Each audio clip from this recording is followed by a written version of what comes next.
कराची के इलाके क़यूमाबाद से एक मुलजिम पकड़ा गया है जिसकी शनाख्त शबीर अहमद वल्द मोहम्मद शफीक के नाम से हुई है। पुलिस के मुताबिक मुलजिम के मोबाइल फ़ोन से 100 से ज़ायद बच्चों की वीडियोस बरामद हुई हैं। नुमाइंदा जियो न्यूज़ काशिफ मुश्ताक के मुताबिक पुलिस ने अपनी इंटेरोगेशन रिपोर्ट में बताया है कि मुलजिम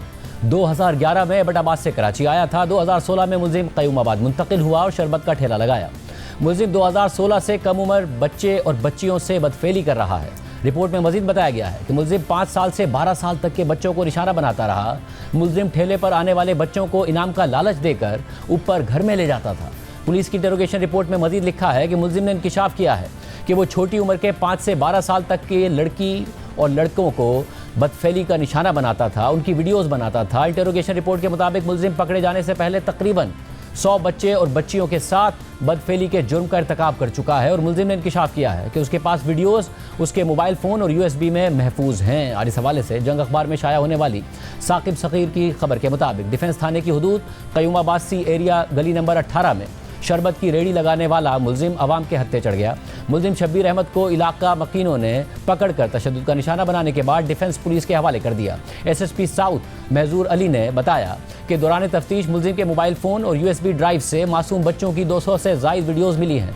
जिनमें से कई वीडियोज़ में मुलजिम खुद भी नज़र आ रहा है। पुलिस ने 2 बहनों समेत 5 बच्चियों के साथ बदफेली के 4 मुकदमात अब तक दर्ज कर लिए हैं। बच्चियों की उम्रें 7 से 13 बरस हैं। मुतासरा बच्चियों के मेडिकल मुआयने किए जा रहे हैं, जबकि मुलजिम के मोबाइल फ़ोन और USB से मिलने वाली वीडियोज़ के जरिए दीगर बच्चों के हवाले से मालूमात हासिल की जा रही हैं। इसके अलावा सहाफ़ी इम्तियाज़ अली की खबर के मुताबिक पुलिस ने दावा किया है कि बच्चों से बदफेली करने वाले एक गिरोह के मुबैना रुकन को गिरफ्तार कर लिया गया है, जो कम अज़ कम 10 सालों से कम उम्र बच्चे और बच्चियों को निशाना बना रहा था। DIG साउथ सैयद असद रज़ा ने बताया कि एक मुश्तबा शख्स इस वक्त हिरासत में है, जबकि उसके एक और मुबैना साथी की शनाख्त हो चुकी है और उसे गिरफ्तार करने की कोशिशें जारी हैं। मुलजिम को डिफेंस पुलिस ने क़यूमाबाद से मकामी लोगों की मदद से गिरफ्तार किया है। अगरचे ये कहना कबल अज़ वक्त है कि मुलजिमान ने कितने बच्चों को निशाना बनाया, लेकिन तफ्तीशी हुक्काम का ख्याल है कि उनकी तादाद 100 से ज़्यादा हो सकती है। पुलिस के मुताबिक मुलजिम के जराइम के बारे में उस वक्त पता चला जब एक मुतासरा बच्ची ने मुलजिम की USB हासिल कर ली और USB में गाने डालने के लिए वो उसे दुकान पर ले गई,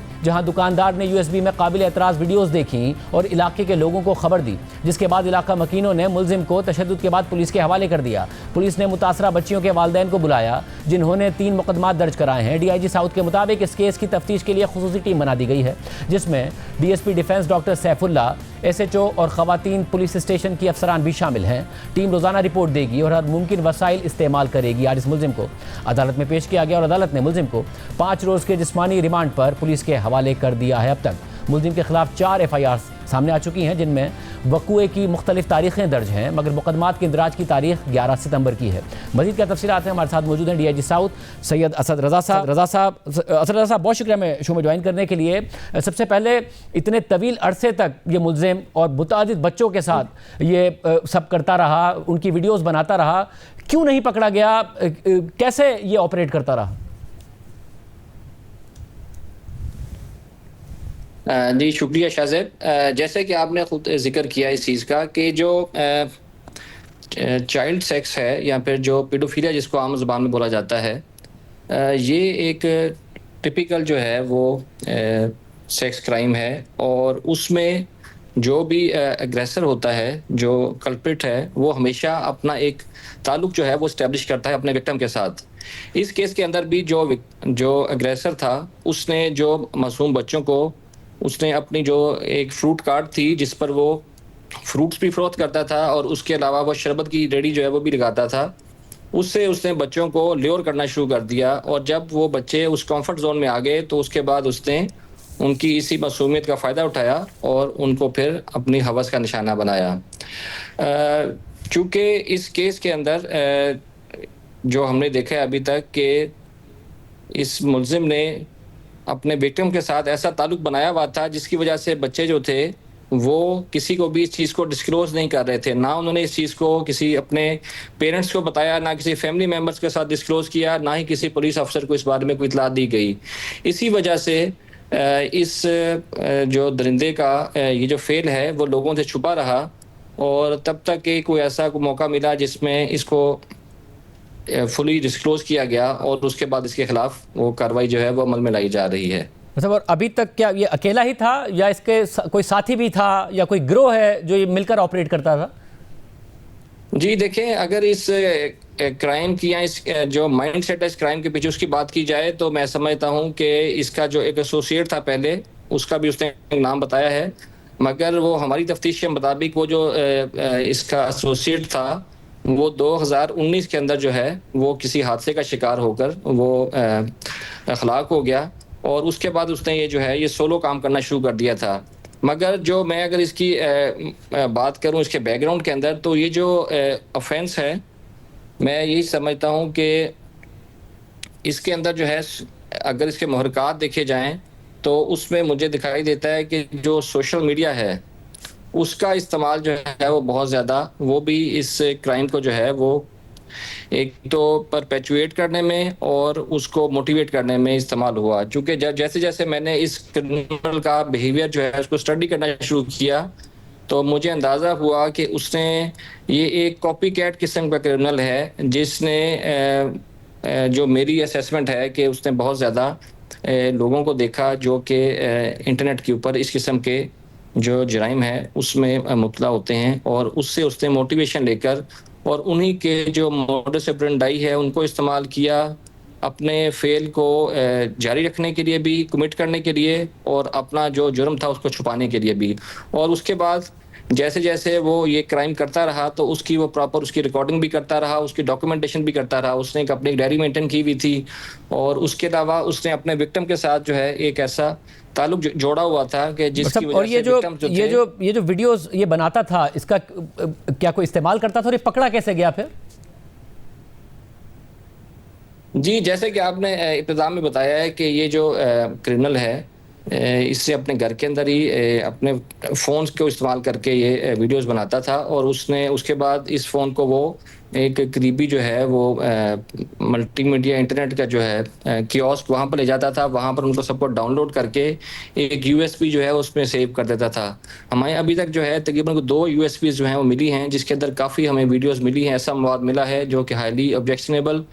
और ऑफेंस बेस्ड है, और जिसके ऊपर हमने मज़ीद वीडियोस को जो क्या है ये बच्चों को ब्लैकमेल करने के लिए या किसी और के लिए इस्तेमाल करता था ये? नहीं, अभी तक ऐसी कोई चीज़ हमें दिखाई नहीं दी गई, मगर जैसा कि आप समझते हैं कि जो ऐसे किसी भी मवाद को स्टोर करना भी सरन जो है वो जुर्म है, जो कि प्रिवेंशन ऑफ इलेक्ट्रॉनिक क्राइम्स के अंदर जो आता है, पीका के तहत इसके अंदर कार्रवाई की जा सकती है चाइल्ड पोर्नोग्राफी के अंदर। तो हमने जो इसके खिलाफ मुकदमा कायम किया गया है उसमें पीका की एक्ट जो है उनको भी शामिल किया गया है। और ये भी बताइएगा कि एक जो एफआईआर है वो वकवा 2022 में हुआ और एफआईआर कल हुई है, और जिसमें जो बच्चे का वालिद है वो बता रहा है कि उनका जो बेटा है उसने आके हालांकि शिकायत की थी, मगर ये कहता है कि मैं एक गरीब आदमी था, इस वजह से बर वक्त रिपोर्ट नहीं करा सका। अब मुझे पता चला कि शब्बीर वल्द शफीक ने मेरे बेटे के साथ ज़बरदस्ती की थी और अब उसने ये रिपोर्ट कराई है। यानी कि बच्चे ने बताया था वालिद को 2022 में, उसके बावजूद उसने रिपोर्ट नहीं कराई। अब ये रिपोर्ट्स हो रही हैं सर। जी ऐसा ही है शाहजेब के हमने जैसे ही हमें इस जुर्म का पता चला, which is a very horrific crime, तो उसको देखते हुए हमने जो इस कम्युनिटी के अंदर जो है वो एक आउटरीच का जो है वो सिलसिला शुरू किया है, और हम डिफरेंट जो इनके बच्चों के पेरेंट्स हैं उनको मिल रहे हैं, उनसे मिलकर उनको इनकरेज कर रहे हैं, मोटिवेट कर रहे हैं, ताकि वो अपने जो भी जो कंप्लेंट्स हैं वो हमारे साथ शेयर करें, और इस दरिंदे को जो है इसकी जो सज़ा मिलनी चाहिए उसको प्रोसिक्यूट करने में हमारी मदद दें। हमने अभी तक तकरीबन 6 अफराद जो हैं उनको, उन पेरेंट्स को इस बात पे मोटिवेट किया, और उन्होंने फिर FIRs भी दर्ज करवाई हैं, और इसमें इंशाल्लाह ताला हम मज़ीद जो है अफराद को रिक्वेस्ट करेंगे कि जो जिन जिन के बच्चे जो हैं इस कम्युनिटी में जो रहते थे, जो विक्टिम्स हुए हैं, वो आगे आएँ और उसके ख़िलाफ़ जो है वो कंप्लेंट्स दर्ज करवाएँ, FIR दर्ज करवाएँ, और उसके तहत फिर जो है इसको हम प्रोसिक्यूट कर सकें। बहुत शुक्रिया डीआईजी साहब की गुफ्तगू आपने सुनी। परेशान कुन बात है, वो पूरा वाक़या ही बहुत परेशान कुन है, काबिल मज़म्मत है। मगर एक बच्चा, उसने अपने वालिद को 12 साल की उम्र में अब से 3 साल पहले बताया था कि उसके साथ क्या हुआ है, मगर वालिद ने पुलिस में रिपोर्ट नहीं कराई। अब जब हक़ाइक़ सामने आए, मोहल्ले के लोगों ने इसको पकड़ा और उसके बाद उसने ये रिपोर्ट कराई है। अपने बच्चे को हमेशा सुने, जब वो कोई बात करे तो उसे कॉन्फिडेंस दें कि आप उसकी बात सुनेंगे और उसी वक्त रिपोर्ट कराई जानी चाहिए थी। आपके बच्चे को हमेशा ये भरोसा होना चाहिए कि अगर उसके साथ कुछ गलत होगा वो वालिदैन को आके घर के बड़ों को बताएगा तो घर के बड़े एक्शन लेंगे, ना कि वो चुपचाप बैठ जाएंगे, जो कि इस केस में भी नज़र आ रहा है कि एक वाक़े में खुद वालिद बता रहा है कि उनके बेटे के साथ ये ज़्यादती हुई थी। बेटे ने आके बताया भी था मगर बाप ने शिकायत नहीं की और अब जाके 3 साल बाद उस वाक़े की FIR कराई है।